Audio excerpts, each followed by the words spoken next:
Bine v-am găsit, dragii mei din Zodia Gemeni, oriunde v-ați afla.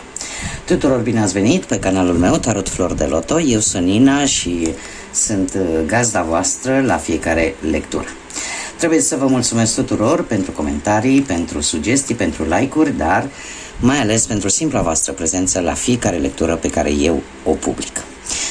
Iată, ne ajungi și la luna lui septembrie.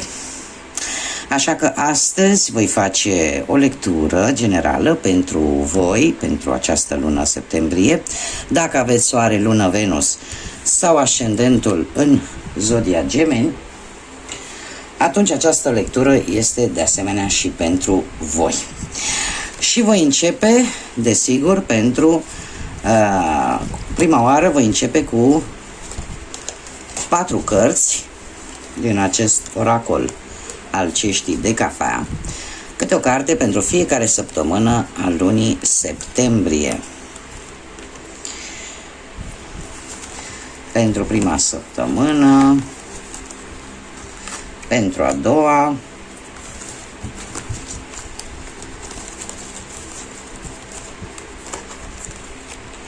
a treia săptămână,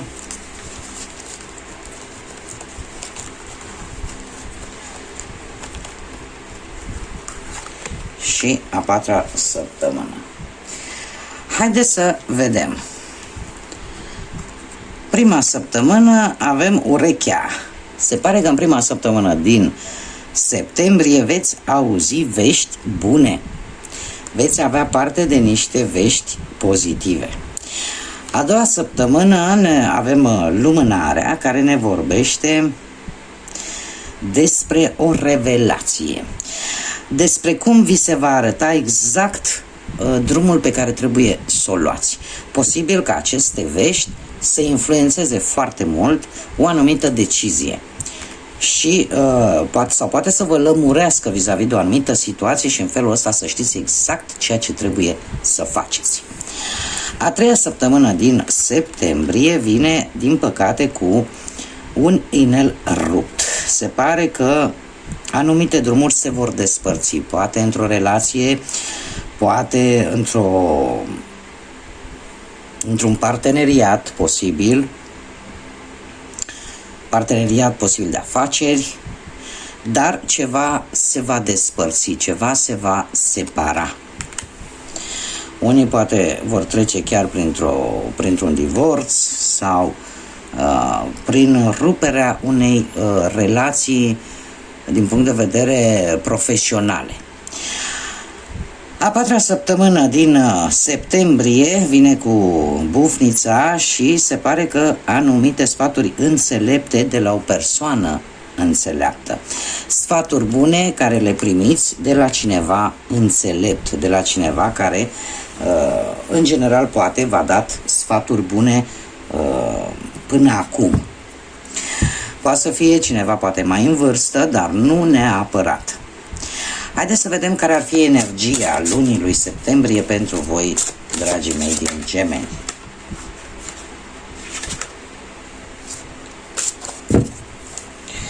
Și avem destinul. Îți vei da foarte bine seama care este misiunea ta. Vor fi lucruri care se vor alinia cu ceea ce tu îți dorești. Ai acel don, acea calitate de a împărtăși toate aceste lucruri cu lumea. Eu aș spune în felul următor. Energia acestei luni, septembrie, pentru voi, așa per general, ne vorbește foarte mult de cunoaștere.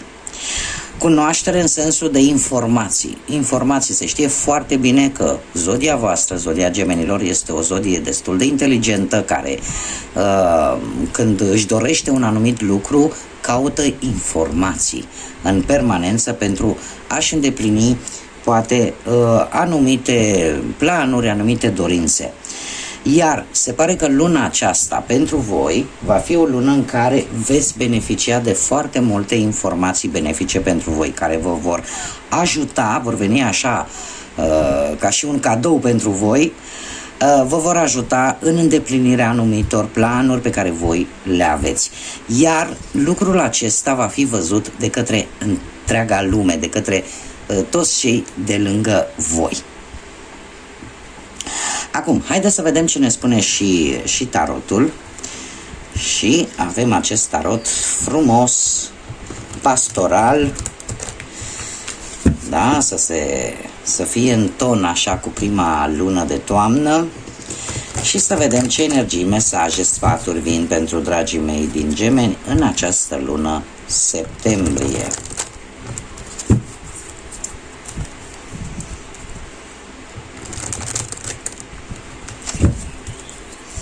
Haideți să vedem.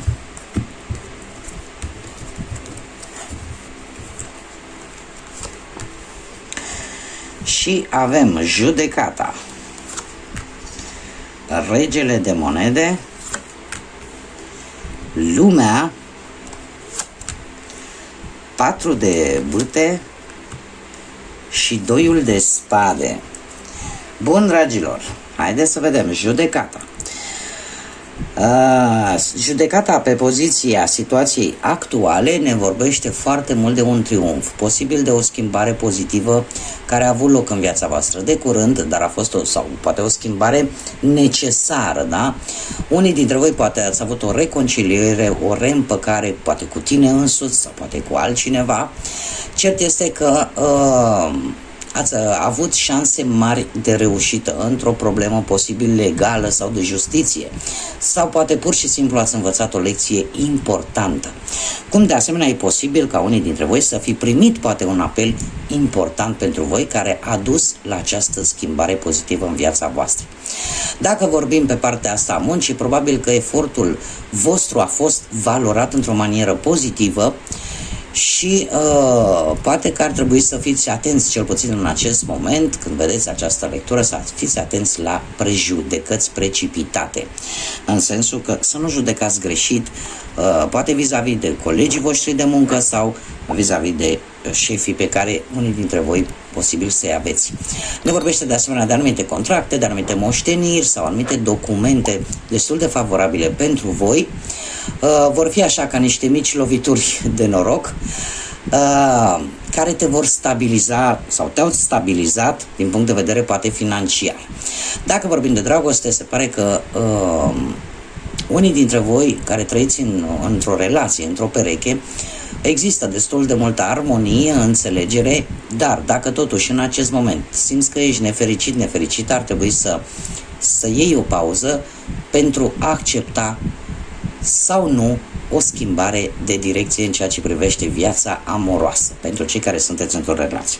Pentru cei care sunteți singurei, momentul actual vă prinde cu o încercare sinceră de a reîncepe din nou o relație.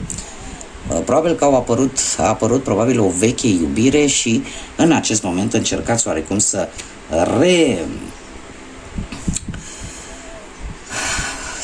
încercați să o reînnoiți, să o reîncepeți, ca să zic așa. Pe partea muncii, de-a lungul lunii lui septembrie, avem un rege de monede. Dragilor, se pare că banii nu or să vă lipsească. Regele de monede ne vorbește de semne de pământ, Taur, Fecioară, Capricorn, posibil să aibă ceva de văzut sau nu. Cert este că ori cineva te poate ajuta să obții un anumit beneficiu din punctul ăsta de vedere profesional al muncii, sau cineva cu putere, cineva care dispune de parte materială, te poate ajuta să ai un nou job. Este cineva, cum am mai spus, care știe exact cum să facă banii și care să-ți acorde sprijinul. Dacă nu vorbim neapărat de o persoană, cum am mai spus, dintr-un semn de pământ, atunci putem vorbi chiar de tine, da? Și de faptul că tu în această lună septembrie, din punct de vedere al muncii, cumva ești foarte ambițios, ambițioasă, foarte sigur pe tine și încerci să te ghidezi și nu numai pe tine, poate și pe alții, cum să faci în așa fel încât și tu și poate și alte persoane din jurul tău să aibă o anumită stabilitate din punct de vedere profesional. Pe partea bănuților avem lumea. Lumea care ne vorbește de acele dificultăți financiare care încep să dispară. Se pare că luna lui septembrie va veni cu stabilitate, va veni poate cu un câștig în urma unei, nu știu, poate vânzări, cumpărări de o proprietate, de o posesiune, sau pur și simplu unii dintre voi posibil să faceți o călătorie mai lungă unde să aveți o reușită. Este poate unii dintre voi veți obține bani datorită unui contract cu cineva din străinătate, sau poate veți reuși să finalizați ceva într-un mod foarte favorabil pentru voi pe planul ăsta material.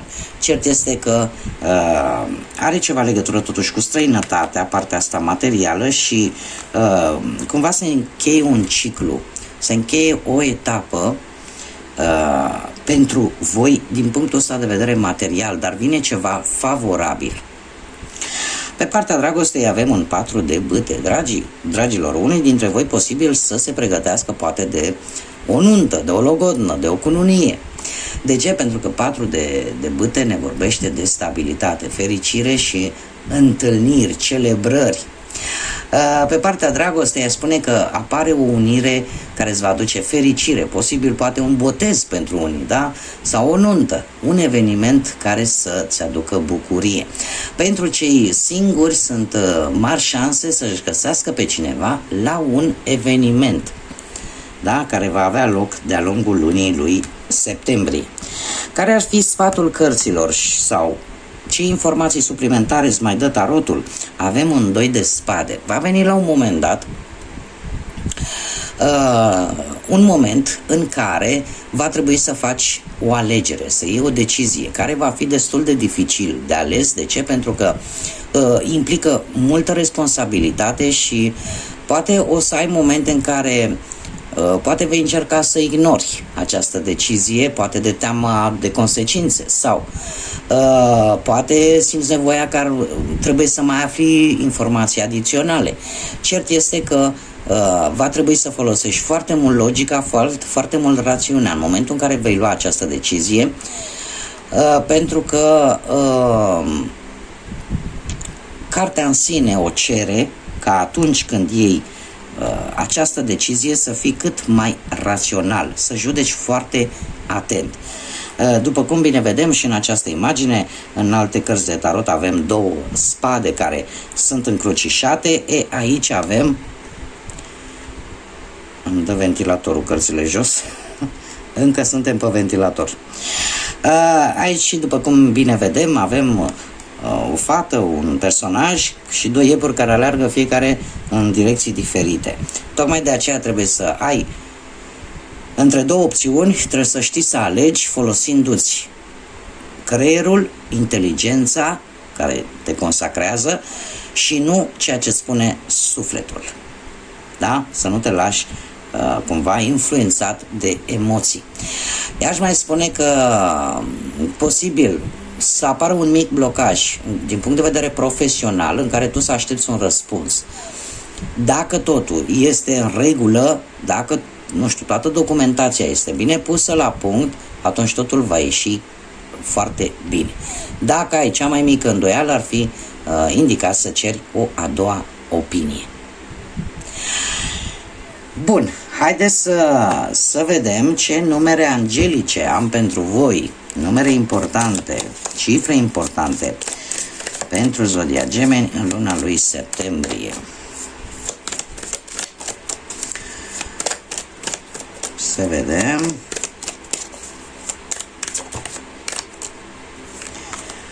Interesant, avem un număr maestru, numărul 11 și încă un număr.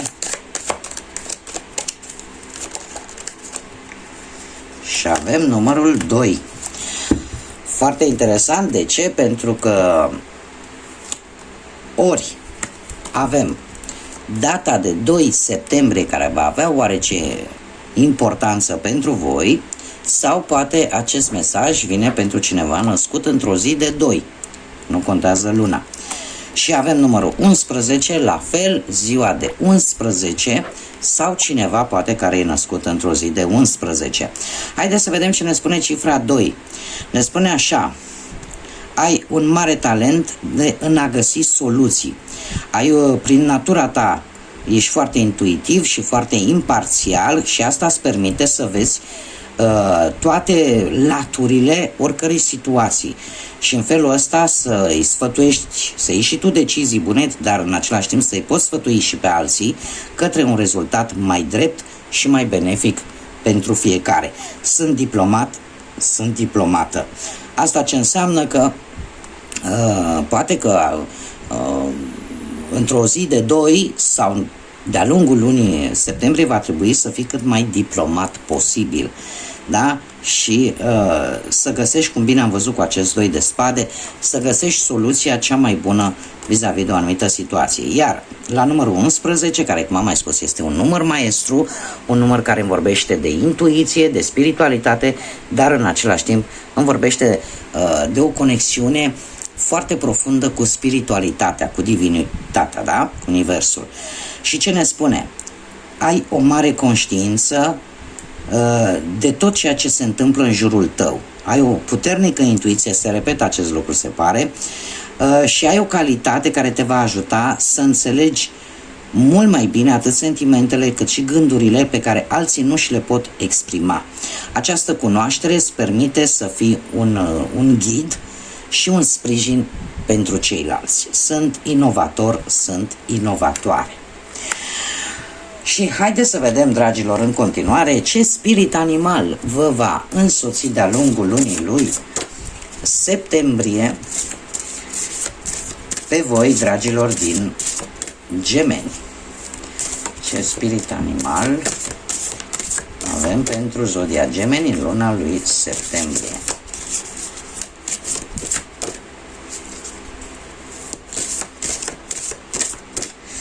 Foarte greu de amestecat și voi face în felul următor. Le voi împărți, sunt imense aceste cărți și o să vă arăt cât sunt de mari. Ce îmi face ventilatorul. Deci sunt mai mari, poate cam cât palma mea. Sunt de mari. Și vom scoate o carte și avem, cred că e Greta sau ceva de genul, o pasăre oricum de delta, care vorbește de răbdare și spune așa: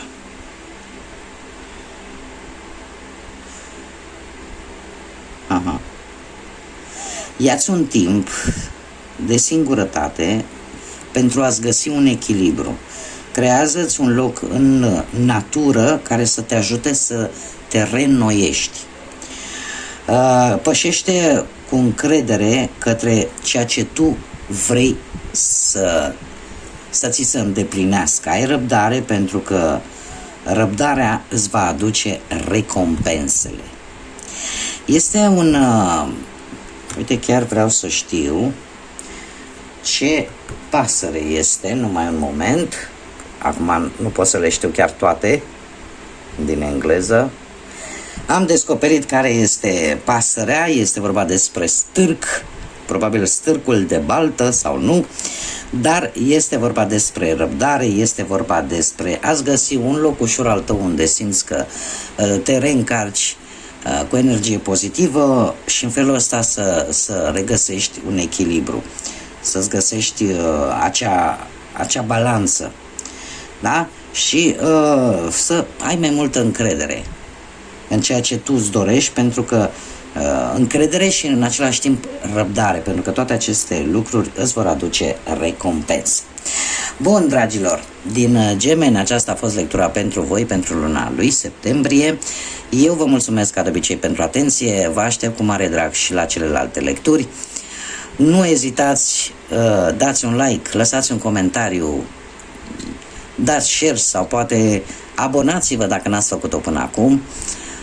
Oricum, eu vă doresc toate cele bune, să aveți parte numai de vești bune, numai de energie pozitivă, iar până data viitoare când ne vom revedea, să fiți iubiți, dragilor.